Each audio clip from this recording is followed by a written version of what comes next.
did well tonight?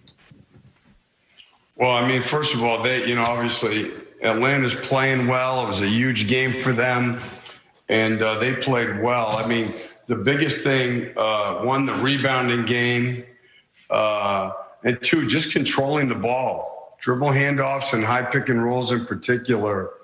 Especially second half was better. In the first half, we got crushed, and it wasn't just Trae Young.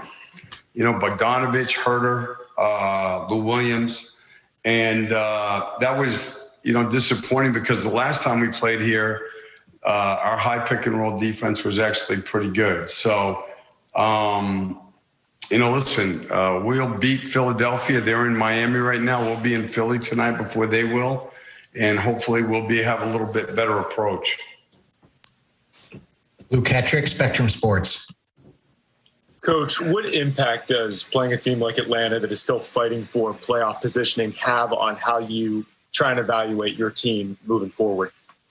Well, I think the biggest thing that I just talked to these guys in there is consistency and it's execution. There's not a lot of difference between, say, the better players in the G League and the 13th, 14th, and 15th man on a roster. But the difference is the guys that make the NBA you can execute with. And, our level of execution tonight was not even close. So I thought Sindarius played well. I thought Dante did a good job off the bench. And except for that, there wasn't a lot of very good individual performances. So hopefully by the time we get to Philadelphia, guys get rested, we'll play better tomorrow night. Dan Savage, OrlandoMagic.com. Cliff, if the score holds up, it appears that the Philly game will still mean something important for them tomorrow. Just how much more valuable is it to be playing teams in that type of situation at this point in the season versus some of the other scenarios that could exist? Yeah, I mean, it probably is. I mean, right now, I think what our guys are, we have a group with the exception of Gary Harris that are just learning how difficult it is to get yourself in position to have the right level of intensity and concentration every night. We went from, not very good against Minnesota to really very good against Milwaukee. The more I watched the film, the better I saw, we were on things. And, maybe the day of practice helped. I don't know. Tonight, again, in terms of execution areas that you have to be able to do, controlling cutters, controlling the ball, closeout game, ball movement, purpose of play and offense, it wasn't close. And that may be, Dan, the biggest lesson.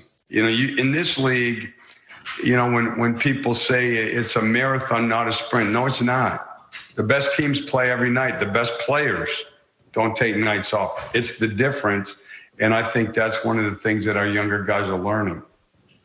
Philip Rossman-Reich, Orlando Magic Daily.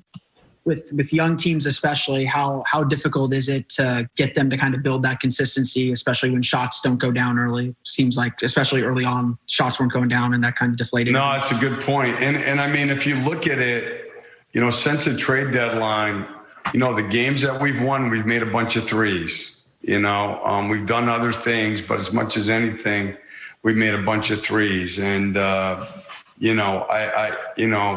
yeah. It's a valid point.